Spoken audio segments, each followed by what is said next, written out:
Everything's okay there. She kicked the plug and unplugged her. Oh, no. So I came back and fixed it. Who says I'm good for nothing, right? No, you are necessary. Very necessary. Essential, that's the word I was going to use. The essentials.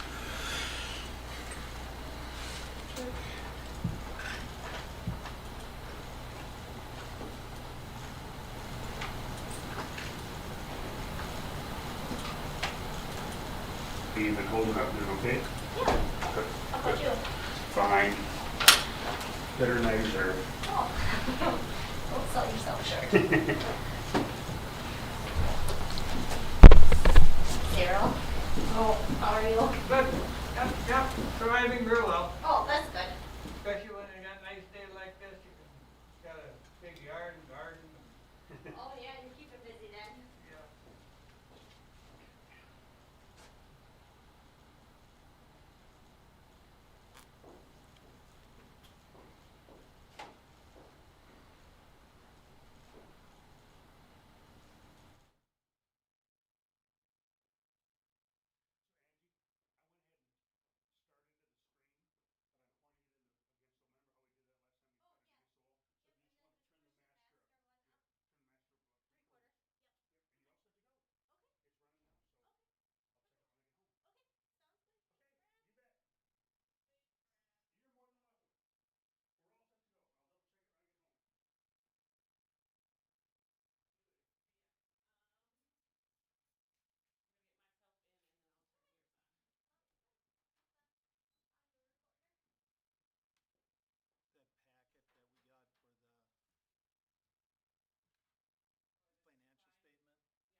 Shut the door, we won't hear the ocean then.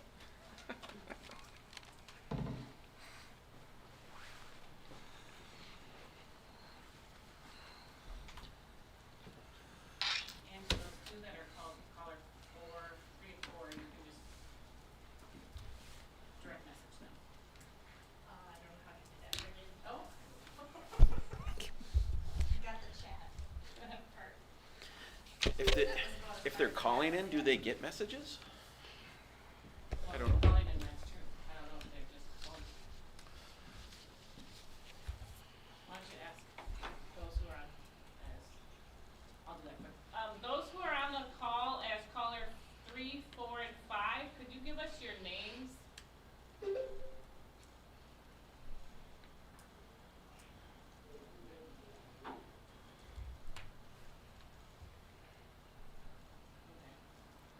It's usually when they drop off.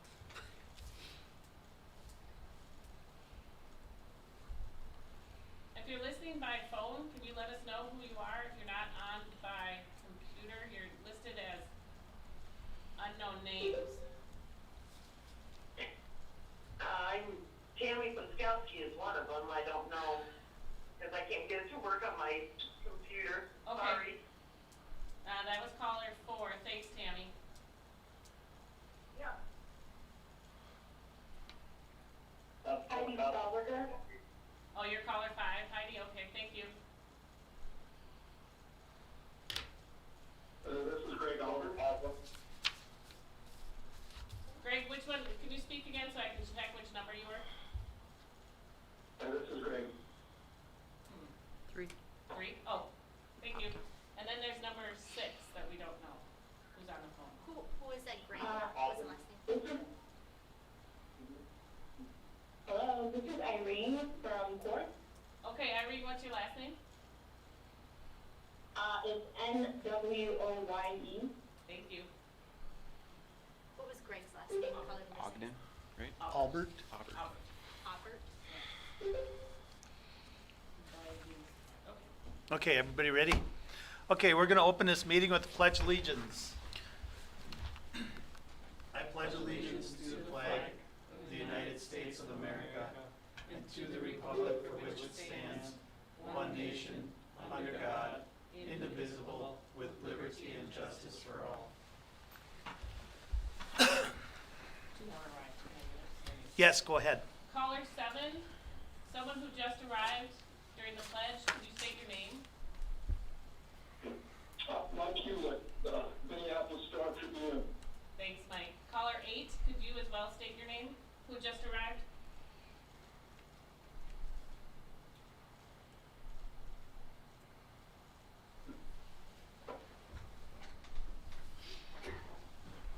Christina Palladino with Fox 9 is also here, just to let you know. Yeah, Christina, your name's on here. There's an unknown name. There's a caller 8 who came up. I don't know if it's me, it's Phil McCausland. Who was that? Phil McCausland, Spell your last name. MCCAUSLAND.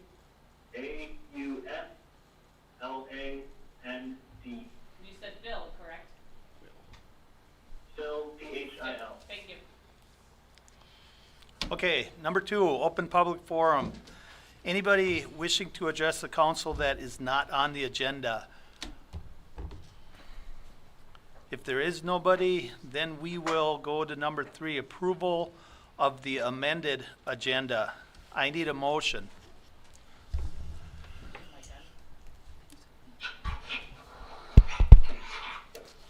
I'll make a motion. Make that motion. Doug makes motion, Shannon seconds it. I'll second it, this is Gary. Okay. Gary's got it. Oh, we're doing a roll call vote also. All those in favor, well, let's just go. Shannon, Aye. Gary, Yes. Jamie, Yes. Doug, Yes. and I'm a yes. Carries. Consent agenda, recommendation to approve the consent agenda as presented. I need a motion on that. I'll make a motion, Gary. Jamie makes a motion, how about a second?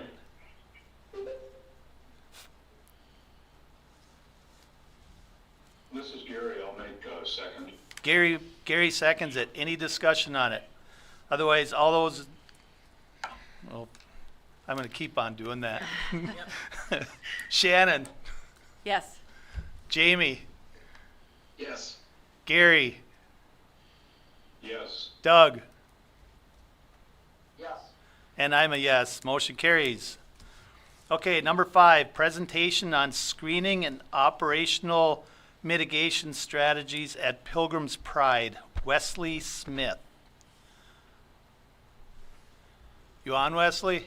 Yep, he just has, you have to unmute yourself. I don't think I muted you.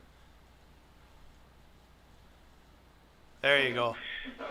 First, I want to thank the council for letting me speak.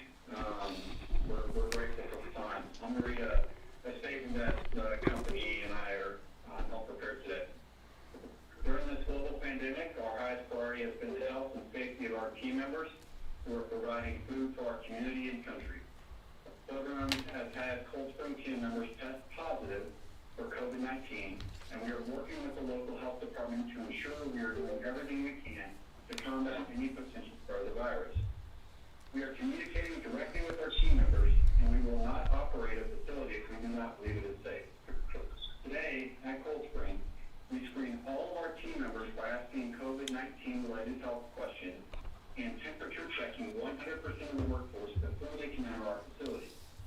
We also provide and require face masks be worn at all times on company property. We are following all CDC and OSHA issued guidance around the safety and social distancing, and we're doing everything possible to provide a safe working environment for our team members who are providing food for all of us during these unprecedented times. We recognize that people are scared and anxious, and we're doing everything we can to keep this virus out of our facility. We have implemented a wide range of measures to combat the coronavirus. We have these include temperature testing of all team members prior to entering our facility, including COVID-19 screening questions. These were complete on the week of April 12th. Providing extra personal protective equipment, PPE, including protective masks that are required to be worn at all times as of April 13th. Currently, we have over 100,000 masks available to our team members. Increasing spacing in our cafeterias, break rooms, and locker rooms, including plexiglass dividers in common areas and on ways. Additionally, we are nearing completion on a permanent 4,000 square foot building, complete with climate control, microwave, vending machine for increased break room capacity. We have also constructed standalone prayer areas that allow for proper social distancing for our team members. We're promoting physical distancing by staggering our start times and rates. We have increased sanitation and disinfection efforts, including whole facility deep cleaning every single day. This facility is verified by USDA daily as a matter of course. We have hired dedicated staff whose only job is to continuously clean our facility, including common areas beyond the production floor. We have removed vulnerable populations from our facility, offering full pay and benefits. We are requiring 16 members to stay home from work. We have waived the short-term disability waiting periods for the team members. Providing 100% preventative health care to our team members enrolled in the company's health plan. We also are offering free live health online services for our team members enrolled in the company's health plan that allow for virtual doctor visits at no cost to the team member. We're educating and encouraging our team members to practice social distancing at home and in the community outside of work. We're restricting access to our facility and not allowing visitors. We are relaxing our attendance policy.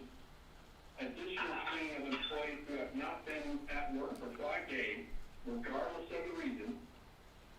Communicating the number to call for testing, to schedule testing to our team members to show any symptoms that Central Care has provided us.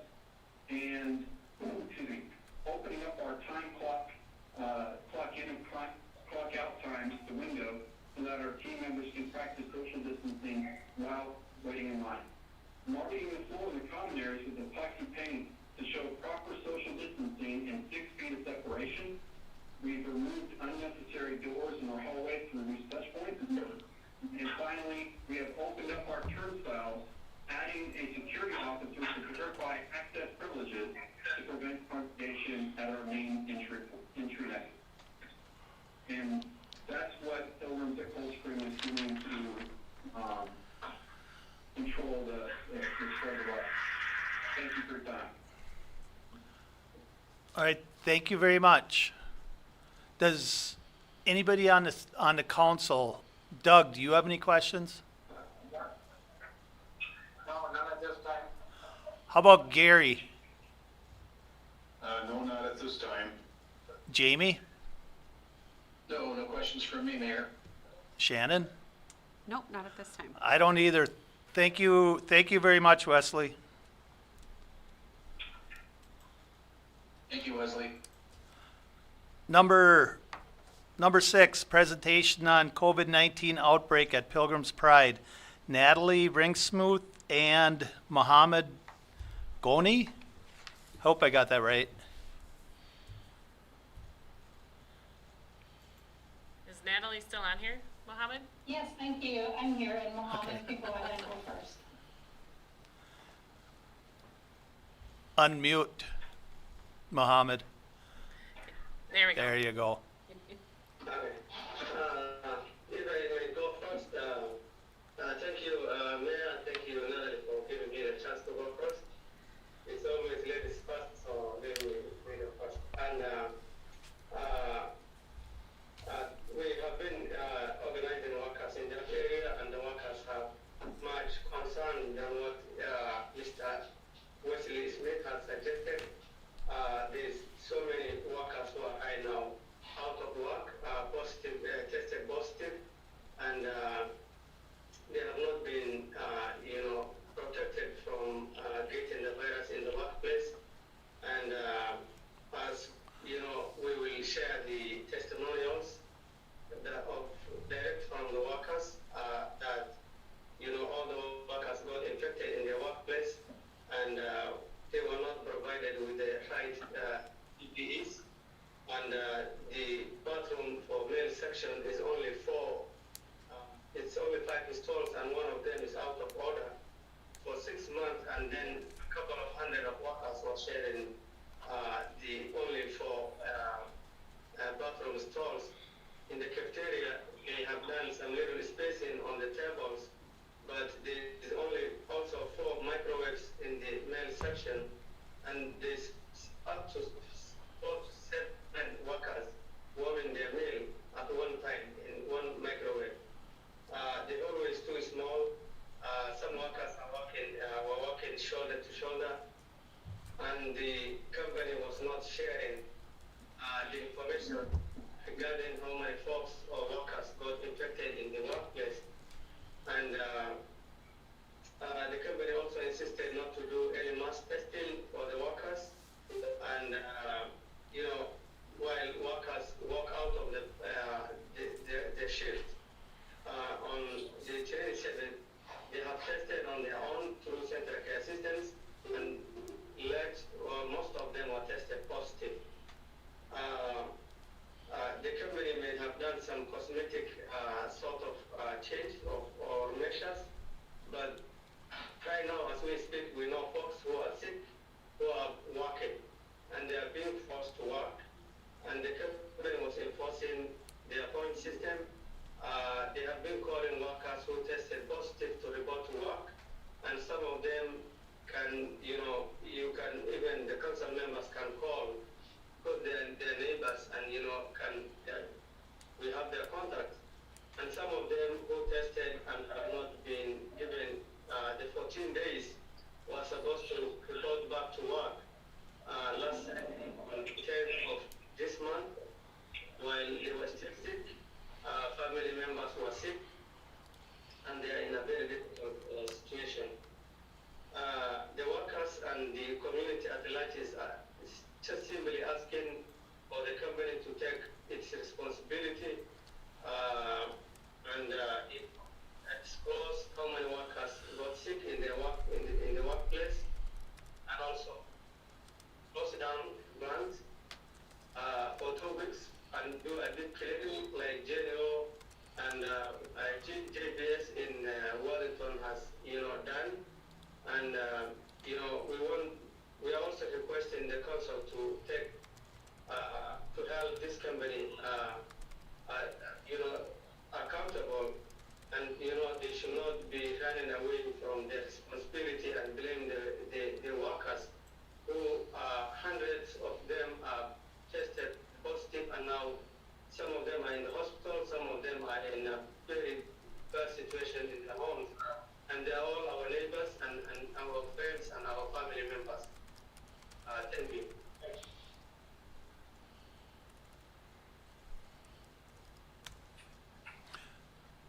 Thank you. Okay, thanks. Should I go ahead and go next? Yeah, Sure. yeah, you go next.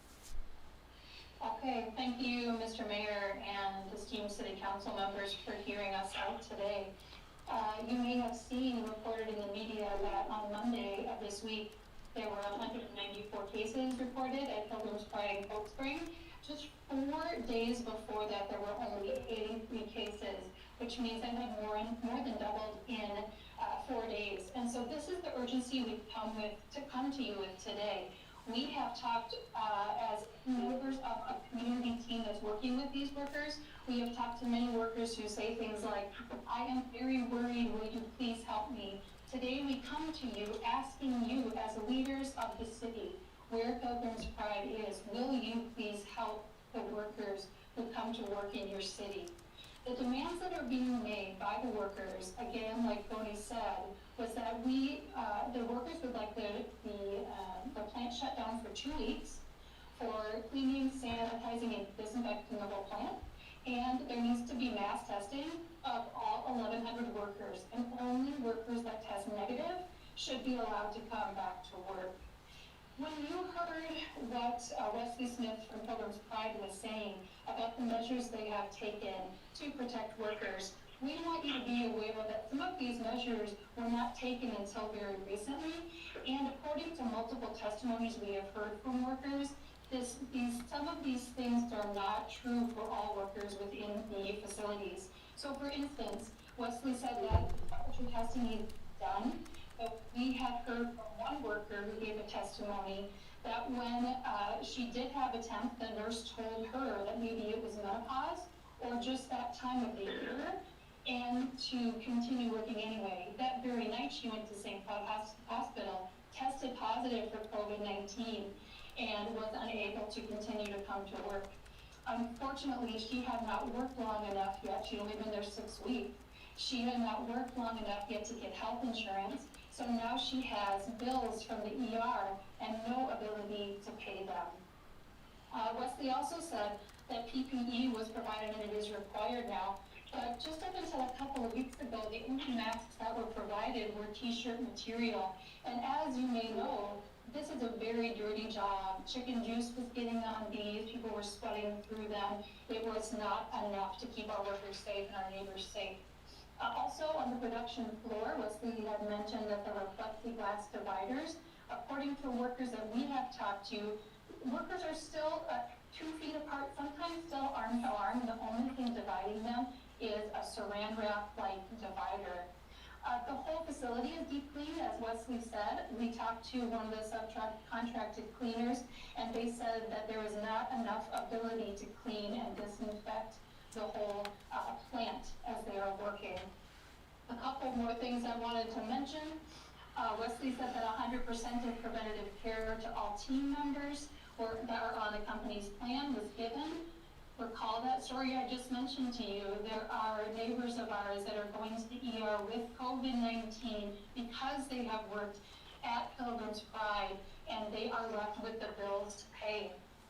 Lastly, we are coming to you today to remind you, as you probably know, that Stearns County has the second highest cases of COVID-19. We are in an emergency.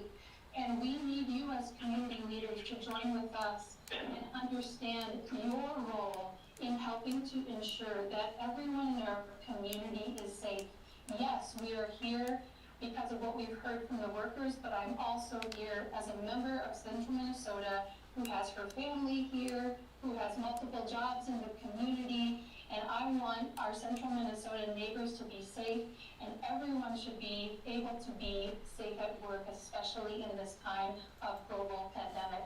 Thank you again for your time today, Mr. Mayor and Council. Natalie and Mohammed, could you please, I don't think it was caught, and some people are asking what your position or role is. That wasn't mentioned when you introduced yourselves. Could you do that for me quick? Sure. Yes. So my name is Natalie Ringsmith. I'm the director of a nonprofit in Central Minnesota called Unite Cloud. Both of us are part of the community leadership team that is working directly with the workers at this time, and I'll let Mohammed introduce himself. Yes, I'm Mohammed Goli, and I'm organizer with Greater Minnesota Worker Center. As Natalie mentioned, I'm also one of the community leaders in town. Okay, thank you. Shanna, do you have any questions for them? Either one? I do not at this time, no. Doug, do you? You're muted, Doug. You're muted, Doug. He's talking, but he's muted. Doug, Doug. you're muted. I'll send him a chat. Hold on. Okay. While gets we're that. getting that, Gary, do you have any questions? Oh, there we go. Oh. You were muted, Doug. Go ahead, Gary, go first. No, I don't have anything at this time. Okay, Doug, how about you again? Yeah, question for maybe Natalie or Mohammed. I know you said you had testimony and stuff. Have either of you had the opportunity to go into the plant to see if the measures that we had heard in the first testimony are in place versus just the testimonies? What I can say is that the last point in Wesley's testimony that we got here anyway was that they are not allowing visitors in the plant at this time as part of the protective measures. So I have not personally. Mohammed, do you want to weigh in on that? I actually was in the plant parking on while the workers called me and they wanted to walk out of the plant, and that was 120 workers. Unfortunately, my car had a mechanical problem, and one of the workers gave me a ride, and in the morning he was actually tested positive. And the stories, and also I have tried to find out what mask they are using. It's just a small piece of cloth. Some of them have even shared with me some videos, and they were working shoulder to shoulder. So if anyone has to go into the plant, I think the workers themselves have some leaders, and they can, and with the community leaders, can actually go in there and see. But the council members, the mayor, and anyone can talk to the workers on one-on-one, and listen from their viewpoint what was going on in the plant. Jamie, do you have any? Thank you. Jamie, do you have anything? Nothing for me, Mayor, thank you. All right. Thank you guys for presenting that. Thank you, Mr. Mayor. Thank you, City. Yeah. Okay, number 7. Review of the 2019 audited financial statement. Nancy Schultzenberg from Bergen KDV Auditor. Okay, Nancy, I'm about to make you presenter. Okay, then I'm going to share my screen with all of you. Okay. Hello. Do you have control? Yep, there we go. I'm gonna, I think so. let's see if I can make it bigger. There. Okay.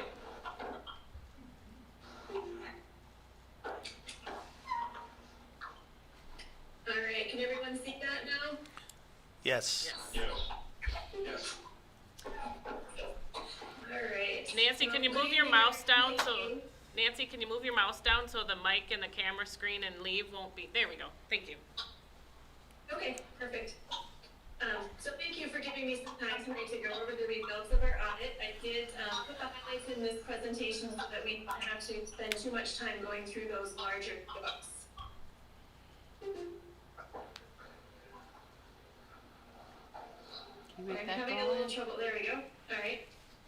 Is my mouse in the way again? Nope, you're Are we good. okay? You're good. Okay, all right. So first and foremost, it's our responsibility as your auditor to issue an opinion on your financial statements. So the financial statements themselves are management's responsibility, and we were responsible for, like I said, issuing that opinion. And what we're giving the city of Cold Spring for the year ended December 31st, 2019 is an unmodified opinion, or the best opinion that we as your auditor can offer. It basically is an indication that everything is fairly stated based on of our audit. So in addition to that opinion letter, we do have several other reports that we issue.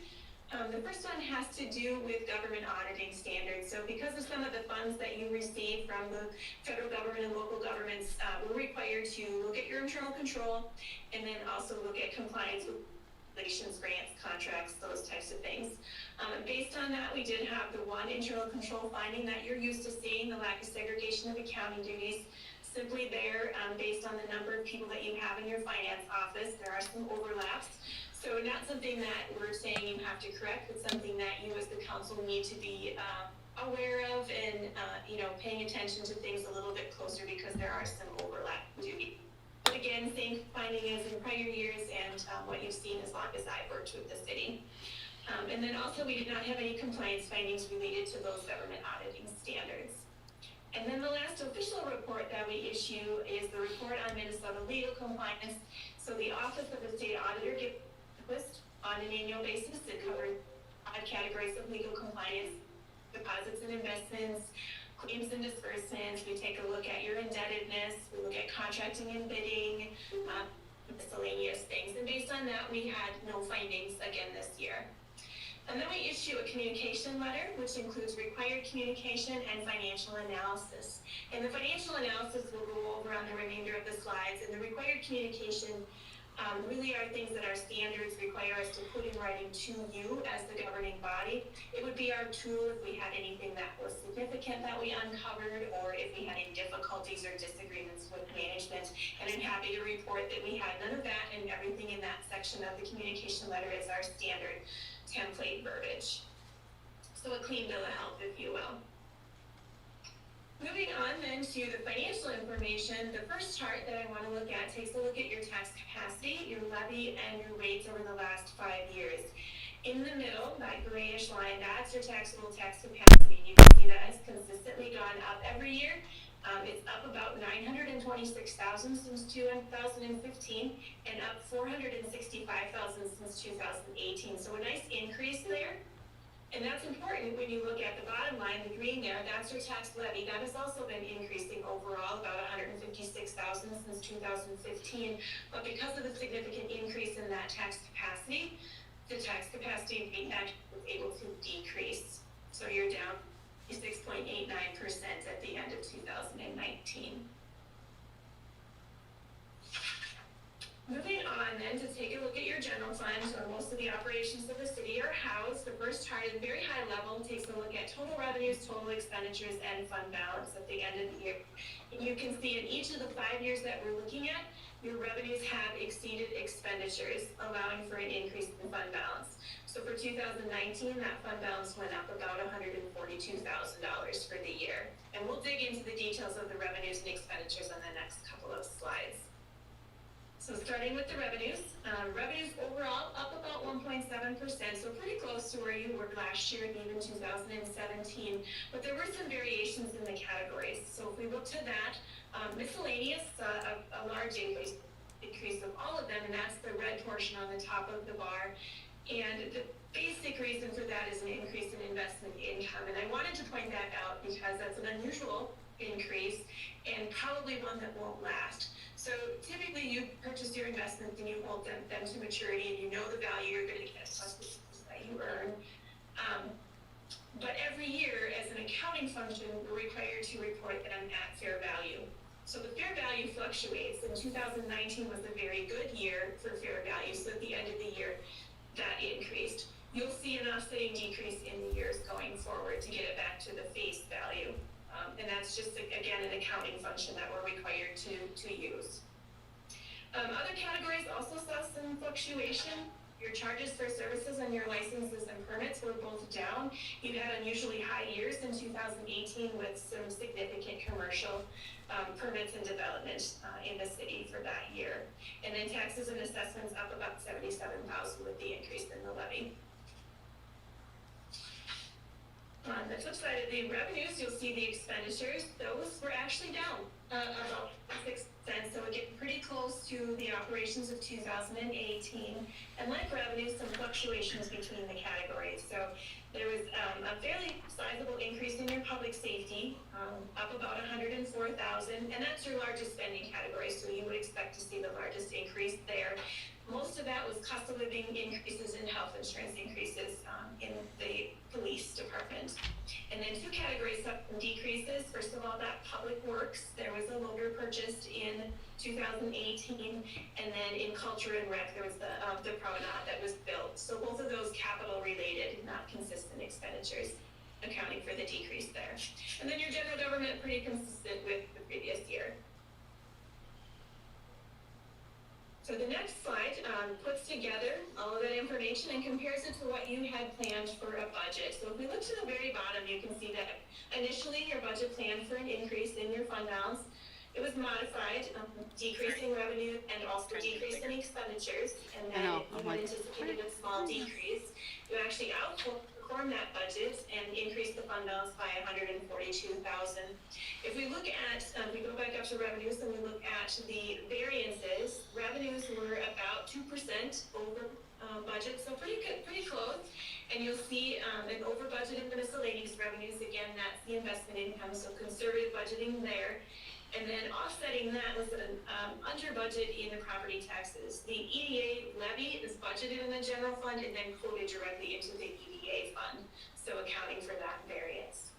If we look at the total expenditures, those were under budget, about 3.3%, so again, pretty close to what you had anticipated, and the largest variance coming in that public safety. So we talked about how public safety expenditures increased, but those wage and benefits increases were less than what you had anticipated, so resulting in most of that variance in the expenditures. So again, overall, exceeding the budget by 143,000. So a positive budget year. And this next slide, I apologize, we have no definitions for the bottom two lines, but the very bottom line is going to be your fund balance policy. So you have a policy that requires a minimum of 50% of your operating expenditures be in your unassigned fund balance.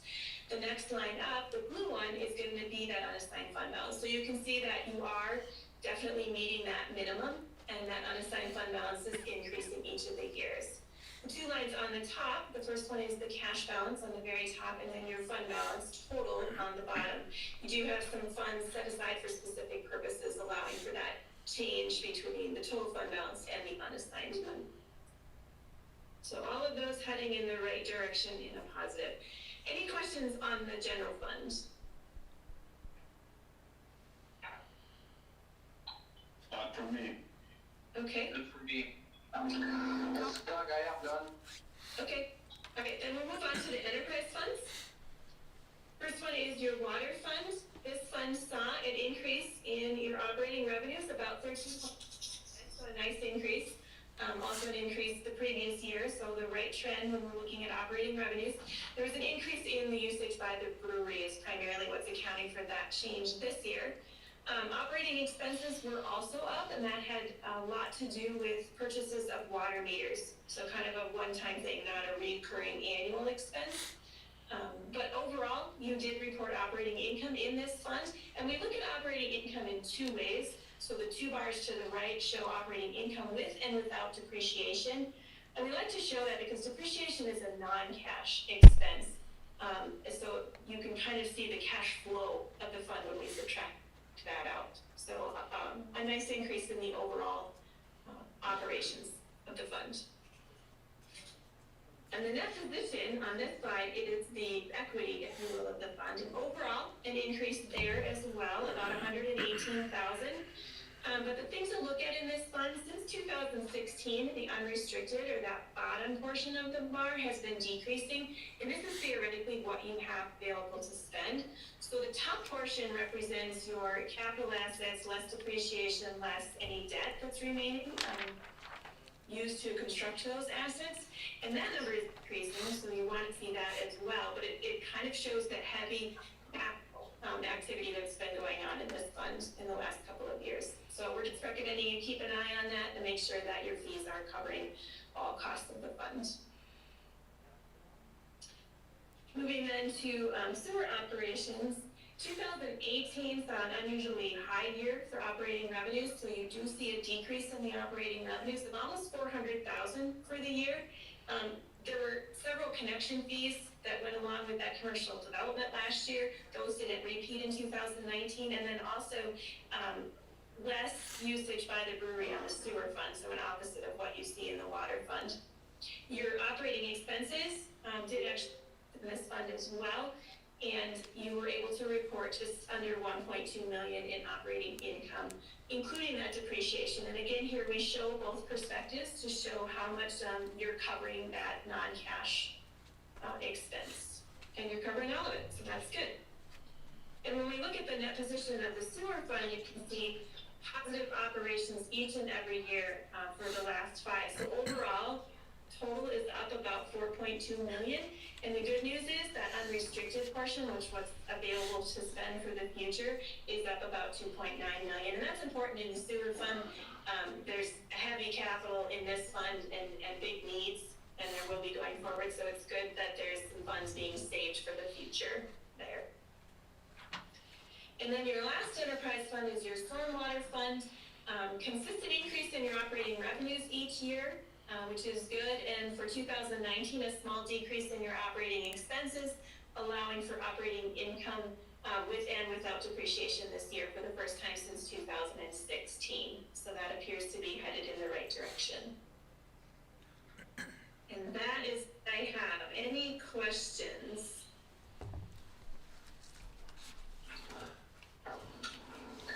This is Doug, I have none. This is Gary, I have none. All right. This is Jamie, I don't have any. Shannon? Nope. I don't either. Okay. Well, thank you, and I'd like to thank Bridget and Chris and the team for being well prepared for the audit. It went very smoothly as usual. All right, Right. I'm gonna Thank read a you. recommendation to approve the 2018 No, audited. 2019. I'm sorry, there's a typo. It should say 2019. Oh, yeah, we are 2019, aren't we? Yeah. Okay, let's do it again. To approve the 2019 audited financial statement as presented. I need a motion on that. I'll make a motion. Shannon, Motion to approve. Shannon made a motion to Jamie, I'll approve. second. Jamie seconds it. Any discussion on it? Otherwise, Shannon, Yes. Jamie, Yes. Doug, Yes. Gary, Yes. and I'm a yes, so it carries unanimously. Thank you, Nancy. All right, thank you. Thank you. Have a good evening. Thank You too. Thanks, Nancy. All right. Yep. Then we'll move on to number 8, Alexander Park update and request to participate with financing remaining construction costs pending pledge collection. Tom, Okay, thank you. hi. Should I turn this on? Yeah, turn that on. You flip it up. No, you flip it up. Flip it up? Yep. Okay. And now just Can speak everybody into hear it. me? Speak really close to it. Hello, can everybody hear me? Okay, I'm set. Well, what we're asking is, we're building this park and we have 5-year pledges coming in. Well, the park is gonna be finished hopefully in July, before July, by June sometime, and we have to pay all the bills, but we still have 3 years of pledges coming in. And that total, that total of pledges would be about $300,000 that we have to pay that we aren't gonna have. And talking with Cold Spring, And they said that they'd be willing to split that, where they would pay half if the city would carry the other half. And as the pledges come in, we would pay back Cold Spring and we'd pay the city back, 50-50. We should get in 2021, next year, there would be $125,000 coming in pledges. We'd give the city 62,000, we'd give Cold Spring 62,000. And in 2022 would be close to the same. We'd give you 64,000, we'd give Cold Spring 64,000. And in 2023, it'd be 23,500 we'd give back to each one of you to pay the 150 that we're going to be asking you people to pay in advance. Now, what happens if people don't pay us and we're short? That's going to be a problem. And the other problem that we aren't sure how it's going to work is 2020. With the virus going around, we don't know. Some companies are closed, and there's some are working. So that's the pledge that we should be taking in this year is $250,000 roughly. So what I'm going to do is I went and asked them for the money. So I'm going to go talk to each one of the companies that gave us a pledge and see what their situation is. Are you going to be able to pay us? And if not, set up a payment plan where they can pay it, in the next coming years. But by looking through the list, most of them, a lot of them are working. So we're feeling we're going to get a lot of the pledges, especially if I go around and talk to them. So that's going to take care of through 2020, and then we have the remaining balance. If I can collect 251,000 from the pledges that are out there, it's going to be $300,000 that we're going to need to pay off the work that's being done in the park. So we're asking the city for 150, and we're asking Cold Spring for 150. Interest-free money is what we're looking for. Okay. And now, if go back into, so far, we are in the black, okay? We everything that's being done in the park, we have covered. Now there might be something that's going to come up that we didn't know about that we're going to have to cover. But let's say that we didn't collect enough money, okay? Our plan then is when we open the park, and if we have a concert at the park, and money is being generated by having this concert, the money that's being generated would be used to pay off the debt of the park. Oh, okay. Okay, so that is our backup plan if we run out of money. Okay, because what's happening is to stay in the black, we have a couple phases that we're not doing. Okay, so our goal is to pay off everything, the work that's done. And then when there's activities in the park that are going to generate money, we want to use that money, set it aside, and use that money to do the other phases so they can get done. Okay, so that's how we're planning on paying it back. Okay. Any questions from anybody on the begging for some funding? Begging for money. You guys got anything? Doug? I have nothing. How about Jamie? I don't have any questions, just a comment. I appreciate all the hard work that they're doing out there. I've been driving up there every day to take a look, and I think it's going to be a really awesome and exciting thing for this city. So I appreciate all the work you guys have been doing. Thank you, I appreciate it. Gary, you got anything? No, I don't. All right. Then I'm going to read a recommendation. How about Shannon? Sorry, Shannon. No, that's okay. I was just going to add, as Jamie has, is that it does look amazing. Every time I drive by, I'm more excited and more excited to see it coming together. So Thank you. yeah. Yeah, no, we're getting excited too, as It is finally getting getting to look some really nice. progress, Yeah, you know, it is. where you're working and working, you aren't seeing anything, so thank you. It really is. Thank you. So. All right, I'll read the recommendation. To approve the request to participate in financing the remaining construction costs pending pledge collection. I need a motion on that. This is Gary, I'll make a motion. Gary makes a motion. How about a second? This is Jamie, I'll second. Jamie seconds it. Any discussion on it? Otherwise, Shannon, Yes. Doug, Yes. Jamie, Yes. Gary, Yes. and I'm a yes. Motion carries. Thank There you. go. Thank you very much. Thank you. Okay, now I'd like to go on to the steps going down to the river.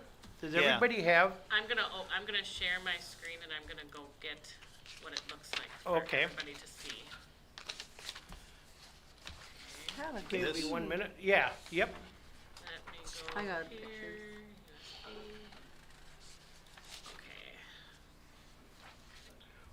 Okay. Well, Bridget's in that ready. I can talk, they'll still hear it, Bridget? Yep. Okay. What's happening is the city had purchased 2.8 acres. And that land goes up to the tar trail, the Riverwalk Trail. Well, anything on the east side is city property, okay? It really isn't the 2.8 acres part of the park. But what we'd like to do, the park committee, is fix that area up, okay? Right now, it's pretty hard for the city to maintain the grass and stuff along there because just the way it's sloped and things. And in close to the Main Street, in that corner are a bunch of rocks. And I had John Stevie and Pete Weber out there, our committee did, and we looked at it. And what we'd like to do as the park committee is dig out those rocks, fill it in with black dirt, and add some more black dirt between the tar and that wall. And so they can easily cut it. Now, we'd build that wall up. It was, their suggestion was that they didn't want to have the ground come even with the wall where somebody could fall off. So we would extend it, we'd extend the blocks about 2 feet higher than what the Okay. grass is. So nobody could take a bike and run off of it or have that happen. So they were out there, they liked the idea, they said they and you can ask John and that, they approved what we were doing, okay? But on the other hand, we want to make it safer to walk down to the water, okay? As you know, we tried to get a permit to do both sides, to put in a fishing pier and do both sides. Well, with what the DNR was asking us to do, and with Stantec, getting involved because they have to do the permit would have cost us $31,000. Well, that kind of that threw it out. So we're kind of forgetting about the east side until next phase, okay? But we'd like to do something on the west side because it's connected to the park. So we looked at how can we get some steps down, and when I had talked to the DNR, they said we can do anything with the wall we want. We can't go closer to the water. Okay, now that's verbal. Okay, what they had told me. Okay. So we had people out there looking at the steps, and John was there and Pete, and we came up with this design. And now one thing that Bridget had brought up is Stantec was thinking the rocks in the front. Do you have photos for them Yeah, they're right up there. that they can see? Yep. Okay, if I point to them, can they see them? I can do it with my mouse. So Okay, these ones right here. in that area. Bridget's thinking, or they were thinking that we're coming closer to the water. Those rocks are in place, Right. okay? What we want to do is, if you look And at these rocks right here. at this one right here, Yep. if I may say, right here, Yep. those are the two rocks. This rock right here sticks out further than this one. Yep. So we would go from this angle to that angle and not come any closer to the water. and there would be 2 steps put in here, okay? And that you can see on the photo. I can go to the next And one. then it would, then, the steps that you see are added stones. All the bigger ones are rocks that are stones, are granite slabs that are already there. We're adding steps in between it. So we're Okay. trying to make it a lot safer for people to walk down. And what's nice about this opportunity, we can do it now with Cold Springs' help, okay, to complete this side of the park. Now, I'm not saying we're gonna have that help on the other phases, okay?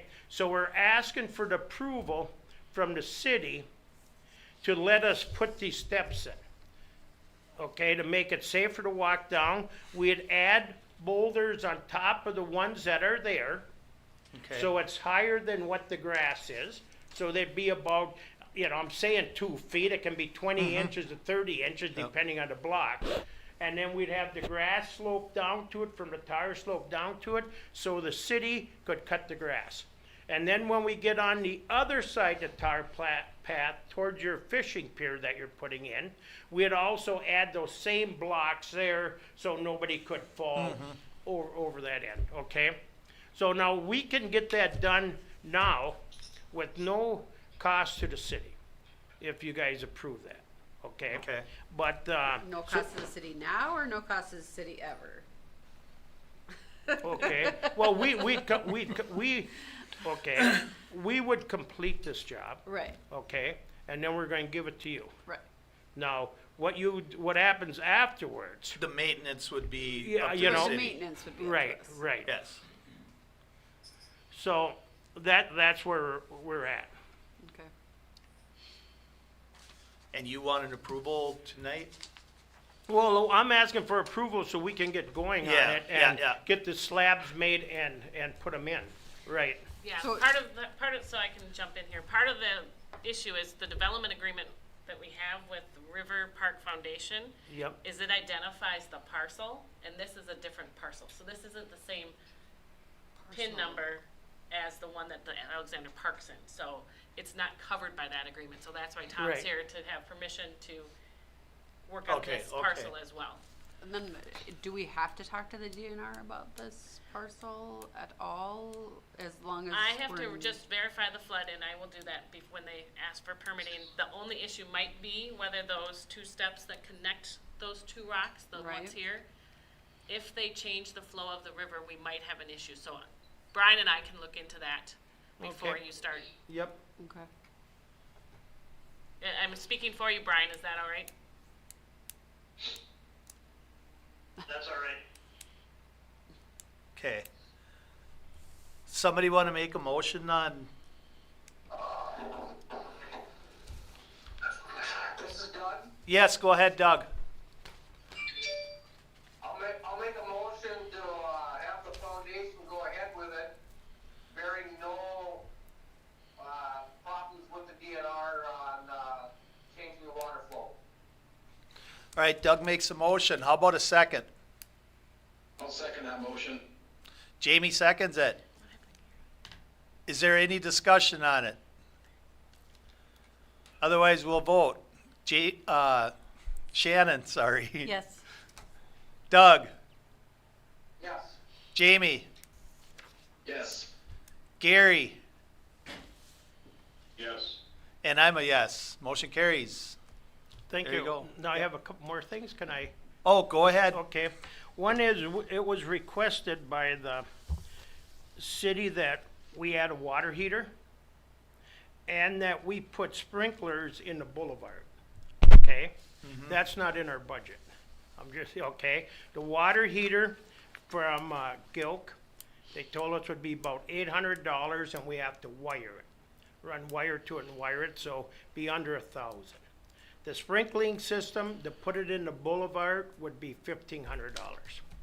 So I'm here to discuss that. I'm seeing if that's something, if the city wants it, if they want to pay for it, or, What's the what? water heater for the bathrooms? Well, what they had said, which was a good point, and they didn't talk to me on it, they talked to somebody else on the committee on it, and she had reported to me, so I said I'd bring it up at this meeting, and which was a good point for cleaning the bathrooms, like spraying the floor off, they said it'd be better having hot water.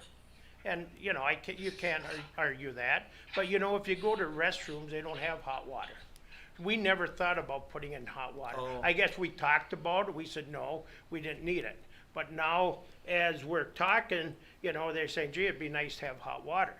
Well, yeah, it would be, you know, but, so, one problem we might have is the room in that, where we have all the fittings and stuff, there isn't a lot of room, but the price at $800 was for like a 15-gallon water heater that would be mounted up on the wall somehow, Oh, you know. okay. But it would be 800 plus wiring, under $1,000, you know, so we're talking another $2,500 in things that we'd add to the park with the boulevard and, Who required that, or who requested that? John and Pete. Oh, okay. They're the ones we've been talking to make I sure. just hadn't Yeah, no, heard okay. that, Yeah, so. no, it was just brought up a couple days ago, you Okay. know? And, you know, the water heater would be nice, you know, the boulevard sprinkling, yeah, it's nice, but it's $1,500, you know? So, I mean, that's something that, you know, you can discuss with them and get back with us on it, you know? And the other thing I'd like to bring up is put a little plug in for the fence. You know, like when we built the park, you people were kind enough to cut out a lot of the street lights because we didn't have the budget to put them in. And we were going to put in cheaper lights, and you asked us to go with the more expensive lights to match the city, and we did. You know, we decided, yeah, you're right, that we should match. It makes it a lot nicer. Well, now you guys are putting a fence on that fishing pier. And I think our committee's opinion is it'd be nice if that fence matched the fence that we have in the park, because it's right next to the park. And John had brought it up at the last meeting. You're going to discuss it this meeting. I'm just trying to put a plug in to get it to match. So it all, the fishing pier also ties in with the park. Okay. We did discuss that, yeah. Yeah. So And that's it. that is really all I have. And I want to thank you for letting me come here, and thank you for Yeah. covering the Thank you. payments till Yeah. it's done, but Thank you guys for everything you guys Yeah, are doing thanks out for the there. hard work. That's great. It's Yeah. really looking nice out there. yeah, thank you. Anybody have any questions or anything? Doug, you got anything? Yes, go ahead, Doug. Tom, you were broke up when you were talking about the sprinkler systems in the boulevard. What's the cost on that? $1,500. Okay, thank you. Yep. Do we want to, Do we put it on a future? Yeah, do We we, put it on the- we can put it on the next meeting? Yep. All right. the water Um, heater in the sprinkler rate. Yeah. Jamie, you got anything for Tom? No, nothing for me, Mayor. All right. How about Gary? No, I don't. Shannon, you got anything else? No, I'm good. Thank you. We're good then. Thank you Okay. very much. Thank you. Hey, Dave, Yes, go ahead, Doug. I got one follow-up question for Tom, I guess. Okay, go ahead. Tom, when are the other sprinklers, the sprinkler system being installed? Well, they're working on the sidewalks now, and he wants to get started in the next couple weeks. I don't have the exact date. Jason been working with them, and I did meet with them when they're out there, but the sidewalks have to be in. And he's worked the sidewalks, about a third of the sidewalks are in. He's going to be back there tomorrow if it's not raining, so he's going to want to wrap up the sidewalks. So that is a good question, because I don't know if we can wait 2 weeks to find out. Well, there is a special meeting, there is the special meeting on Wednesday next week at 6 for the bond sale, so we could add that as an agenda item on Wednesday. Would that be too late? Yeah, The no, 20th? Wednesday would be perfect. Ne- If we the know 20th? next week, that'd be great. 6:30, I'm sorry, the special meeting's at 6:30. No, The special meeting is at 6:30? next Wednesday, Oh, right okay. before planning. Oh, okay. You Would know, that be and all right, this- Doug? What was that? Did you get that, Doug? That, Yes, sir. Yes, I did. Thank you. okay, You know, the water heater is something that could be added anytime. that's just mounted on the wall, right? Yeah, that It's- would be mounted, yeah. you know, we don't know As long as you have the exactly. electrician just run a wire there, that's not a big deal. Right, there is a Yeah. power box on the outside, they could run Okay. a wire to it. Okay. So, right, that could be added. Yeah, But the sprinkling system should be, if Should you be- want it, should be added, should be added now. and we might as well look at both of them next week. I mean, just figure out where we're gonna get it if we're gonna do it. And we're still planning on opening in July if everything works, Okay. so. Yeah, good. Hopefully everything's open by July, Yeah. so they can Exciting. use it. Hopefully, yeah. Thank you, everybody, appreciate it. Thank you. Thank you. Okay, number 9 then. Resolution 2020-25. A resolution approving a contract for private development with Cold Spring Brewing and Scannell Properties. This resolution you received yesterday, it lists the main term items, the section headings of the development agreement that is in the works with Scannell and Cold Spring as the leasee and leaseor of the TIF district. So this is related to the TIF district. Most of the terms are complete, and in this resolution, it asks for you to, once the terms are finally, all the documents ready for signing, that the mayor and I sign it when it's ready. Okay. Recommendation to approve 2020-25, a resolution approving a contract for private development with Cold Spring Brewing Company and Scannell Properties, number 427 LLC. I need a motion. I'll make a motion. Shannon makes a motion, sorry. Go ahead, Gary. I'll second that. All right, Gary seconds it. Any discussion on it? Otherwise, Shannon, Yes. Doug, Yes. Jamie, Yes. Gary, Yes. and I'm a yes. Motion carries. Number 10, Resolution 2020-23, supply and use agreement with Cold Spring Brewing for raw water and segregated sewer lines construction. Yes, this is the agreement for the new water lines that we're running that will feed both brewery plants eventually and the sewer that will take them off of our domestic sewer, or our city sewer, and have their own dedicated line. These agreements are just for those infrastructures. Inside that agreement, when you were reading it, there's going to be another agreement for when the pretreatment plant, where the sewer will gather before it goes into our existing wastewater plant at domestic strength. That will come hopefully by July, I believe, is what the date is that agreement needs to be ready for your signature and for Cold Spring Beverages signature. So this is for the water and sewer lines themselves. Okay, recommendation to approve Resolution 2020-23, approving of the brewery sanitary sewer and water system improvements supply agreement with Cold Spring Brewing Company. I need a motion on that. This is Doug. I'll make that motion. Doug makes a motion. How about a second? This is Jamie, I'll second. Jamie seconds it. Any discussion on it? Otherwise, Shannon, Yes. Doug, Yes. Jamie, Yes. Gary, Yes. and I'm a yes. Motion carries. And we'll go on to number 11. Easement with Ricori Trail. So part of the Alexander Park that Tom was talking about, there's one of the sidewalks connects to the trail, the existing trail, and crosses over onto their property.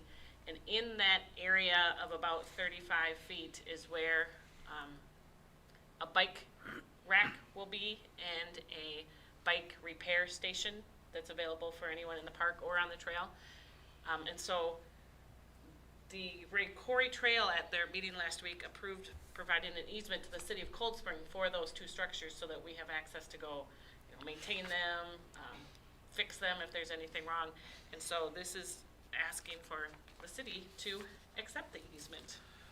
All right. Recommendation to accept the easement with the Ricori Trail Construction Board to allow for the placement of a bike rack and repair station on trail property for connection and access from Alexander Park. I need a motion on that. This is Gary, I'll make a motion. Gary makes a motion. How about a second? This is Doug, I'll second it. Doug seconds it. Any discussion on it? Otherwise, Shannon, Yes. Doug, Yes. Jamie, Yes. Gary, Yes. and I'm a yes. Motion carries. Okay, number 12. Discussion regarding supporting local businesses. Letter to Governor Walz and Resolution 2020-24. Okay, I got a phone call from a couple of bar owners in town, and they want to open up. And I kind of told them we'll see once what we as a city can do. And this is what we came up with, was a letter. There's other cities that did similar letters writing to the governor that we support our local businesses and we'd like to try to figure out a way to get them opened up as soon as possible. So you guys got the letter? Yeah. So I will read that recommendation. Recommendation to authorize the mayor send the letter to Governor Walz recommending the development of a strategy to open up Minnesota's small businesses. I need a motion on that. I'll make a motion. Shannon makes a motion. How about a second? This is Jamie, I'll second it. Jamie seconds it. Any discussion on it? Otherwise, Shannon, Yes. Doug, Yes. Jamie, Yes. how about Gary? Yes. And I'm a yes. That motion carries. Thank you guys very much. And then, number 13. Nope, you got another Nope. resolution. Oh, we got another one. Sorry. Almost missed that one. Recommendation to approve Resolution 2020-24, a resolution supporting local businesses. I need a motion on that. Oh, Gary, you're on mute. Gary's muted, but I'll say, okay. Sorry, I was trying to be quiet. This is Gary, I'll make a motion. All right. Gary makes the motion and Doug seconds it. Any discussion on that? Otherwise, Mayor, if I could have just a quick second. yes, go ahead. I just want to say that having been at Costco, at Walmart, at Target, at Cashwise, and other various large places over the last 2 to 3 weeks, I don't see any reason why local small businesses can't enforce and have the same safety policies that these big box stores are doing. And even better, I think they would do it being that they're local businesses. So I'm 100% in support of sending this letter and asking the governor to help us get our small businesses back open. Thank you very That's much. all. I agree 100% with you, Jamie. As do I. Jamie, don't forget about the big box candy store that they opened up. Yeah. I haven't been there yet, so. We're gonna take all the Ricori graduate students down there to have the ceremony. There you go. All right, now any other discussion? Otherwise, we'll vote. Shannon, Yes. Doug, Yes. Jamie, Yes. Gary, Yes.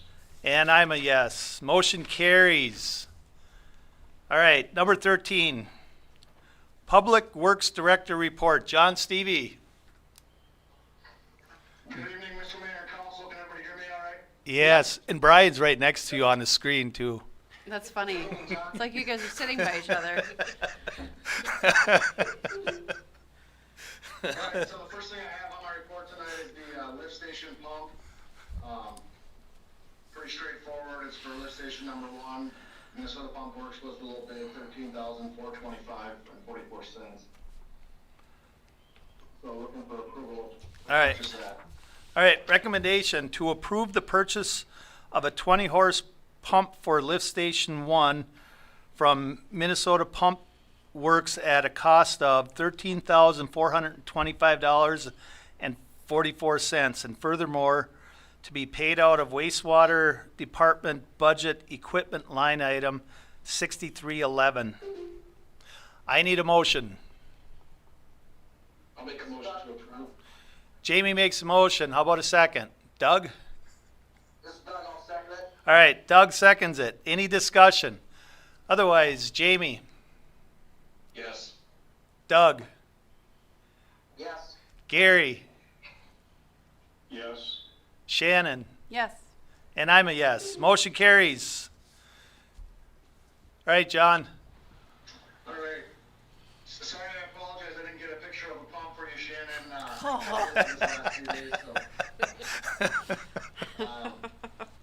Fishing pier fence, as Tom said, we discussed last week at the council meeting. I ended up talking to the guy from Darwin.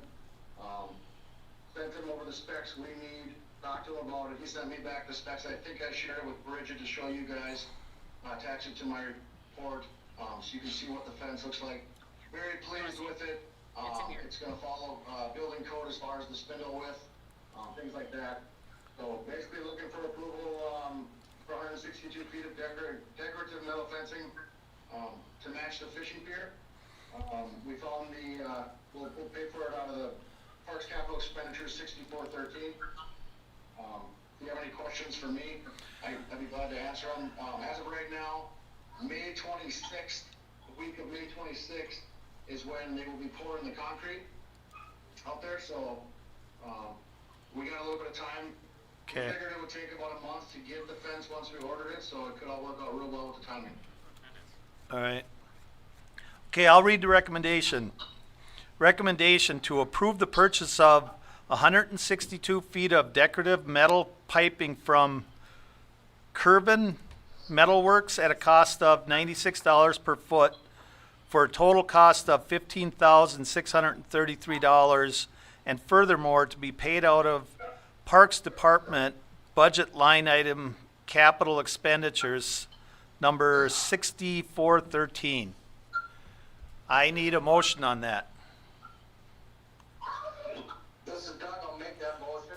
Doug makes a motion. How about a second? This is Jamie, I'll second. Jamie seconds it. Any discussion on it? Well, I had a question. Is this the one that matches? It's the metal. It's the metal. It matches the park. Okay. Okay. Just making sure. Any other discussion? Yeah, Mr. Mayor, I got Yes. 2 questions for John. Okay. John, first, how much difference in our what was budgeted for that railing is it? And is there enough money in that fund to pay for it? Chris and Bridget took care of that part of it, and there was probably a third of it is paid for out of that budget, and 2/3 has come up with out of, I believe they pulled it out of a different line item. Bridget, if you want to speak to that point, Yeah. that'd be great. The money in reserve would be the difference. There's 20,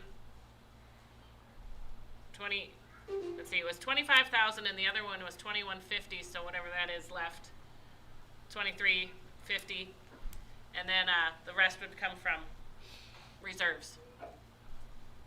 So about Okay, 13,000. Yep. Any other discussion? Otherwise, we will vote. Shannon, Yes. Doug, Yes. Jamie, Yes. Gary, I am a relative of Servine Metalworks, so I will abstain. Gary abstains. And I'm a yes. So motion carries.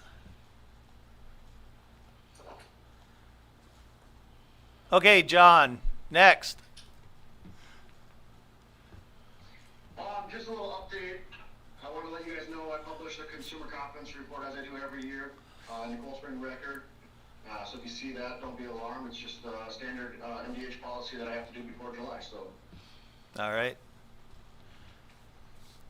Anything else? That's all I got. All right. Then we'll go. Thanks, John. Thanks, John. Yeah, thanks, John. Okay, we'll move on to number 14, City Engineer Report. Brian Lynchen. Mr. Mayor and Council, can you hear me? Yes. Yes. Yes. We'll start with County Road 158. Utility work is, we're still working on it. We started on the east end of the project near Red River, working our way west. The goal is to get all the utilities done in one section so that they can start building the roadway, putting in the curb, and then kind of work in sections on their way west. So finishing up utilities in that first couple, 3 blocks. And then work on the county portion, really then from 14th to the west over the hill and down towards the Granite Company. That's starting as well, starting on basically doing the dirt work of that section and the widening. So, are there any questions on 158? No. Nope. All right. We can move on then to water treatment plant. We're still meeting every 2 weeks with the city staff and Stantec staff to go through. We're working through a lot of the finer points of the plant right now. So, any questions on the water plant? All right. We'll summarize the wells 8 and 9 projects all kind of in one here. The drilling is, we have both of our wells in the ground. We've done the well development. It turned out well. Working on this week the test pumping. So our first indication, at least from the development of one of the wells, was that we were going to have towards the upper end of the capacity that we were hoping for. So we don't have any final results on the test pumping yet. Should be finished up this week, and we'll have a better idea of what sort of capacity that well field actually has.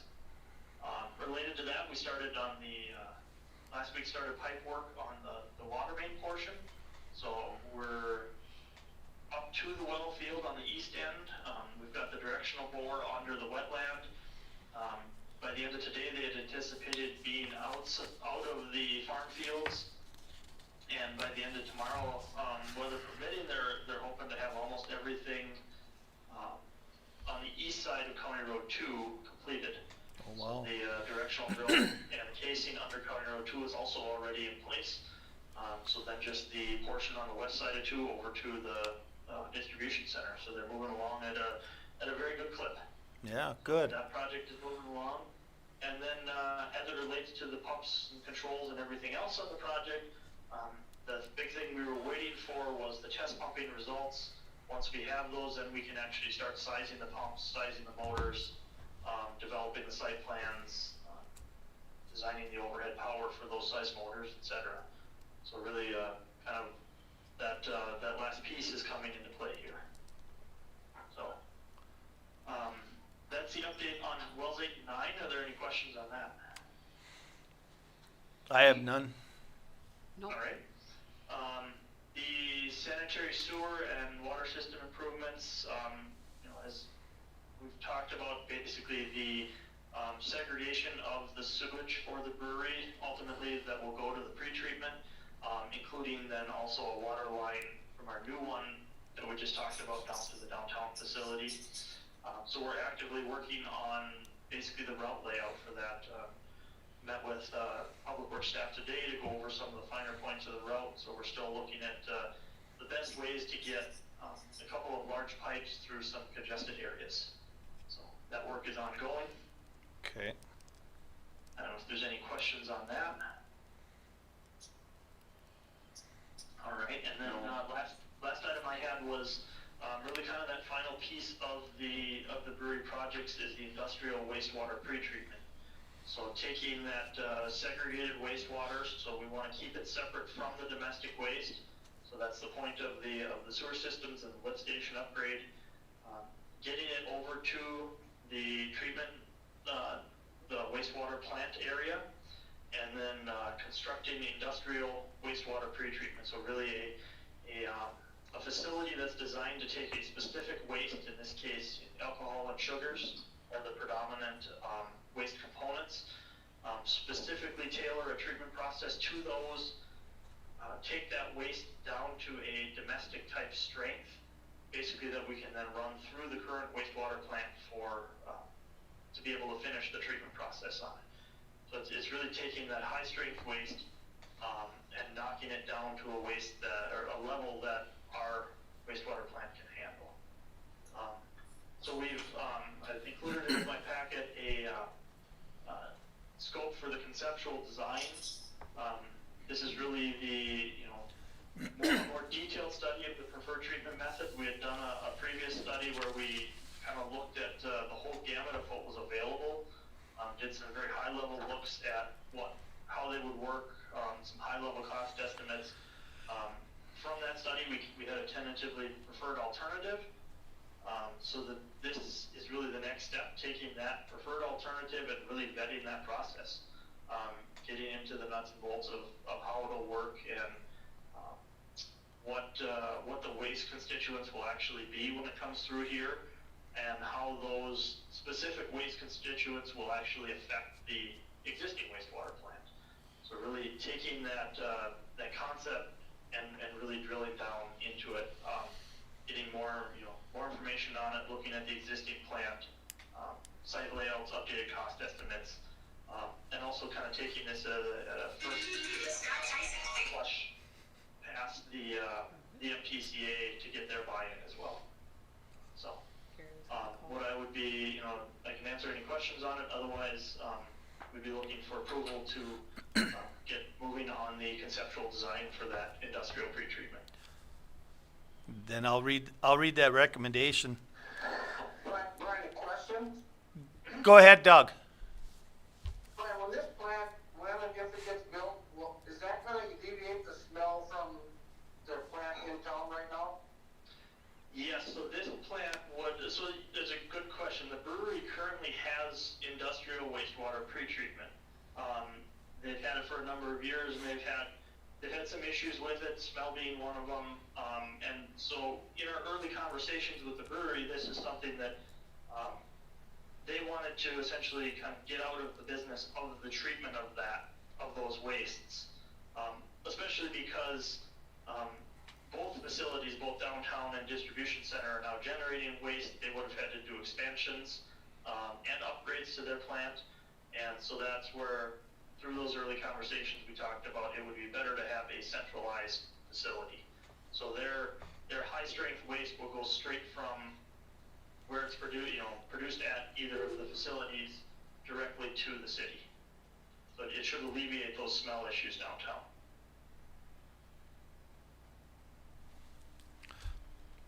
All right. I'll read the recommendation now. Recommendation to direct Stantec to commence the conceptual design work for the industrial wastewater pretreatment facility. I need a motion on that. This is Doug, I'll make that motion. Doug makes a motion. Could I get a second? This is Jamie, I'll second. Jamie seconds it. Any other discussion on it? Otherwise, we will vote. Shannon? Yes. Doug? Yes. Jamie? Yes. Gary? Yes. And I'm a yes. Motion carries. All right, thank you very much. Otherwise, that's all I had for my report, unless anyone All had right. anything else. Anybody got anything? I don't. Nothing? No. Thanks, Nope. Brian. Thanks, Brian. Thanks, Brian. Thank you, Brian. Thank you. Thanks, Brian. Okay. Number 15, Police Department report. Chief Bloom. Start off with just some monthly updates for April. In Cold Spring, we had 157 total incidents, 6 medical emergencies, 7 suspicious activities, 35 traffic stops with 12 citations, and then 109 miscellaneous calls for service. For Richmond, we had 74 total incidents, 3 medicals, 7 suspicious activities, 17 traffic stops with 5 citations, and then 47 miscellaneous calls for service. At the last council meeting, I talked about possibly adding a part-timer on. When I wrote this letter, as of last Thursday or Friday, we were having a hard time getting.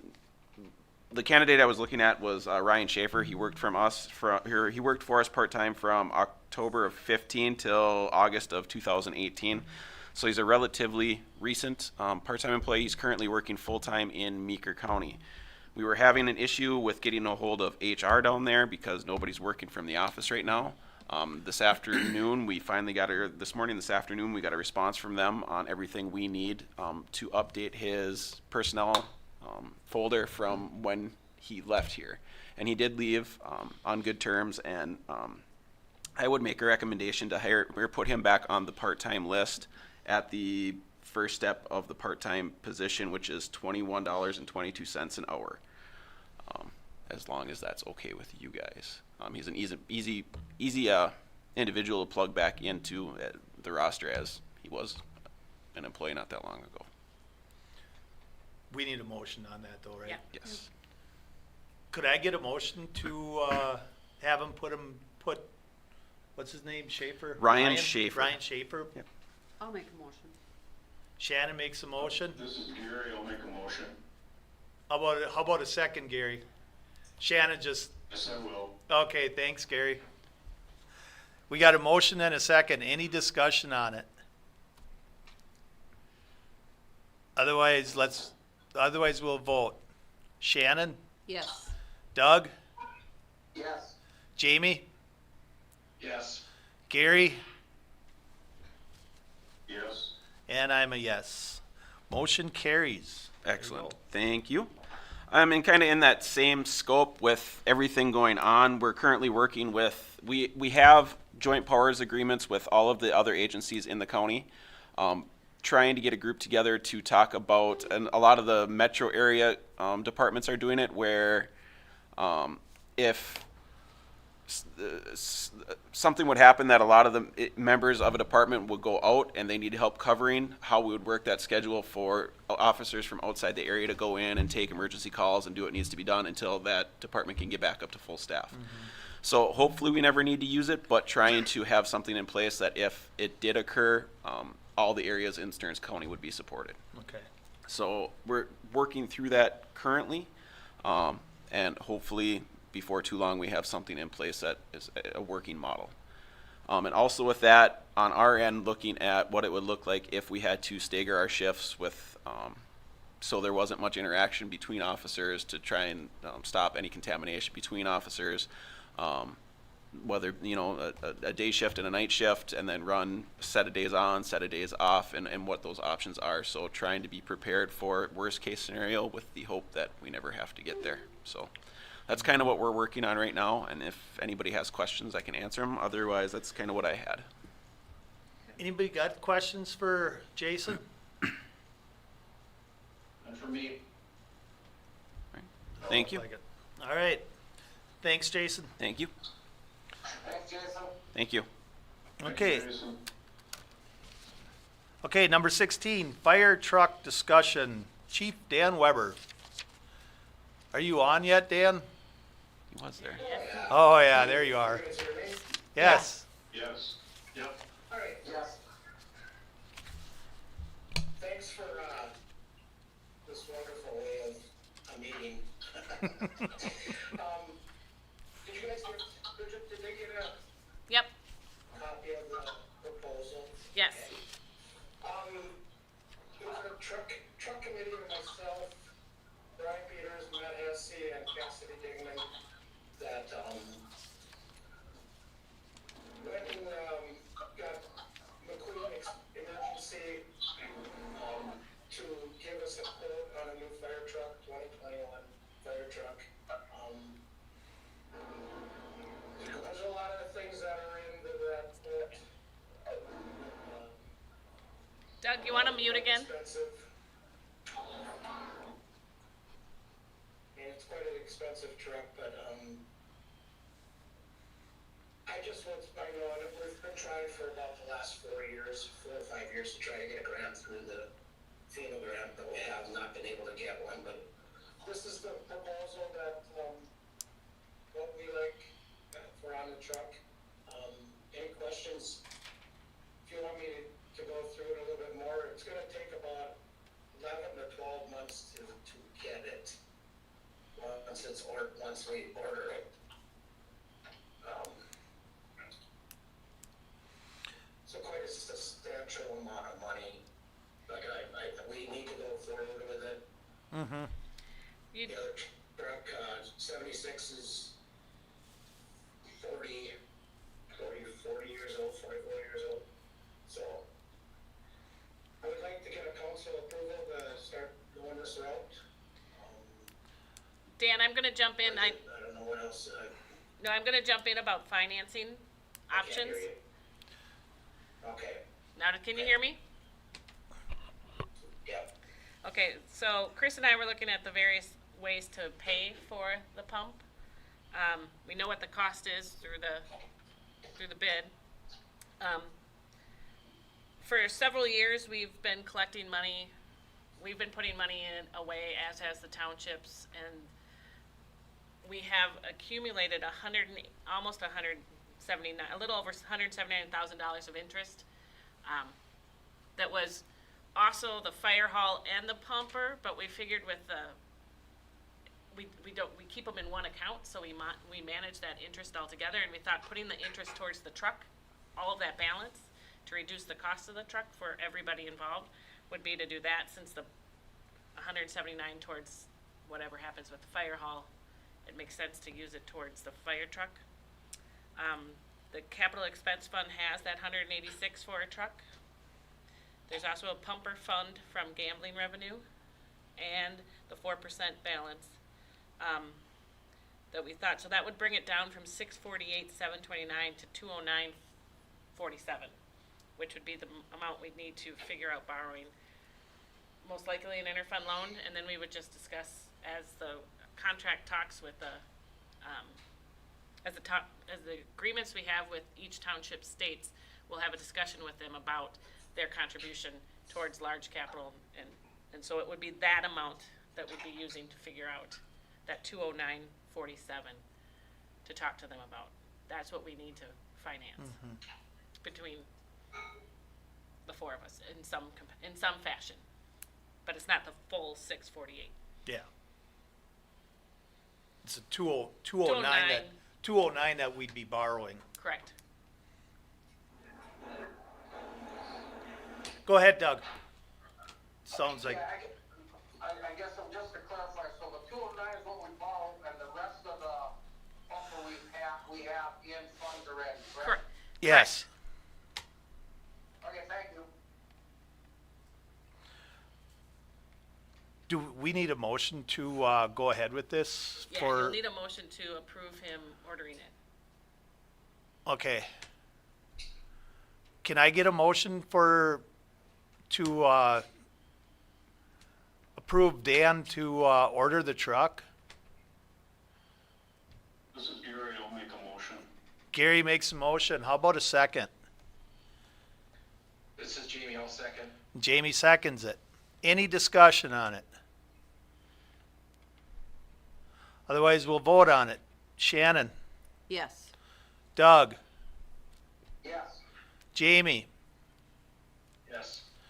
Gary, Yes. and I'm a yes. Motion passes. Thanks, Council and Mayor. Yep. Thank you, Dan. Thanks for everything you do. I have one other thing before we go to the next part of the agenda. I don't know, I would imagine most of you have heard, but it has been a crappy year this year, so with the crud going around, we had announced yesterday that Firefest will be postponed until July 31st of 2021. It's just not gonna be feasible to get enough people there Yeah. in July to go that route. So we've been talking with our sponsors, and we sent out emails to our people that have bought tickets already, and trying to work with them if they want a refund or how they want to go about it. But we will definitely shoot for next year to hopefully get the same bands back. We had a good lineup this year, so Yeah. we were hoping for a good turnout, but something got in our way. Yeah. So, All right. Thank you. all right, thank you, Council, Mayor. Yeah. Thank you. Thanks, Dan. Thanks, Dan. Yeah. All right. Then we'll go on to number 17, City Administrator Report. I'm gonna bring other up just real quick, just so you Okay. know, to piggyback on Dan's announcement of, Firefest? Firefest. I did get an email that Hometown Pride is also not happening this Okay. year. They're gonna send out notices of that as well. And so they'll hope to be back bigger and stronger next year when we can all be together again. Yep. Okay, so the first one is the Fire Hall RFP. You all received several weeks ago the top 6. We got 13 total RFPs, and staff, Dan, Jason, I, and Chris went through them and based things on like how many were cost a little bit. That was our third thing. Number 1 was how many other buildings like ours they had built, and we did look at location and who they are, and so we recommended 6 to the Planning Commission, and then the Planning Commission reviewed them in April and came up with recommending 3 for you to interview. They narrowed it down to HMA, 5 Bugles, and BKV. And so I'm not sure what you want to do now. Do we want to wait till we can go through and interview them? Do you want to do 3? Do you want to do 2? Those are the kinds of discussions that I think you should all have. We could do interviews like this, or we could wait and see if the social distancing or the stay-at-home gets lifted sooner rather than later. I don't think it's gonna get sooner. No, I don't think it's going to be Monday. It's not, no, it's not. Mr. Mayor? Yeah, go ahead, Doug. I'll just go on record to say, I don't care how many we interview, but I really would like it to be in person. I mean, this is great, but there's a lot of in and out, you miss a lot of things that are being said. I mean, with Jason talking before, everything is so mumbly, and this is a big project, a lot of money, I really think we need to, do face-to-face, interviewing. I would have to agree with you guys. Yes. And I think that we would also want to have a discussion prior to the interview with all of us together, about the 3. And Right. then, Plus, in this fashion, they could log on. Like, if you're interviewing 1, the second person could log on. That wouldn't probably be a smart business move, but they could log on and see it. depending, I suppose, Yeah. But True. so I would say that we're gonna move it to a time that we could be together Do and you do want it to? in person. Right. Do you want to? Is 3 fine? Do you want to narrow it down, or are these 3 good? And then just wait. I'll send them out notice that they're the ones, and we're waiting till we can do in-person interviewing.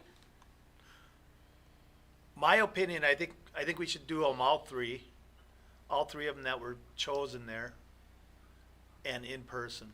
That's my personal opinion. What do you guys think? Is that a motion? I agree, this is Gary. This is Doug, I agree with you, Mr. Mayor. This is Jamie, I agree too, Mr. Mayor. Do we need a motion on that? Because I'll make that motion then. Yeah, I'll make a motion to do that. I'll second that for you. Okay, Shannon, I made a motion, Shannon seconds it. Any discussion on it? Otherwise, we'll vote. Shannon, Yes. Doug, Yes. Jamie, Yes. Gary, Yes. and I'm a yes. Motion carries. The next one on your agenda was new, I put it on there on yesterday. When the water lines that are now running through the Fraley and Digman property over to the business park were first designed, we had thought about coming down Greystone and then back up Greystone and by Peace Lutheran. So KB Companies gave us an easement for their section running from basically the bottom of the hill at Greystone along their property up toward Peace Lutheran. Since we're not using that anymore, he had asked that we rescind that easement, and he will give us back the check that we wrote him for that easement. And so I hadn't recorded it, which was good, but it does need to be rescinded by vote of the council. Okay. Then I'll read a recommendation. Recommendation to approve rescinding the easement with KB Companies dated January 15th of 2020. Can I get a motion on that? This is Jamie. I'll make a motion to approve. Jamie makes a motion. How about a second? This is Doug, I'll second it. And Doug seconds it. Any discussion on it? Otherwise, we'll vote. Shannon, Yes. Doug, Yes. Jamie, Yes. Gary. Unmute. You're muted, Doug. Gary. I'm sorry. That's all right. Yes. All right. Gary's a yes. And I'm a yes. Motion carries. That's all I have. That's all you got? Okay. Number 18, list of bills and additions. Recommendation to review and accept payment of the accounts payable according to the list and supplemental list presented by city staff. I need a motion on that. I'll make that motion. Doug makes a motion. How about a second? I'll second that. This is Shannon Jamie. I'll seconds. Shannon seconds it. Any discussion on it? Otherwise, we'll vote. Shannon, Yes. Doug, Yes. Jamie, Yes. Gary,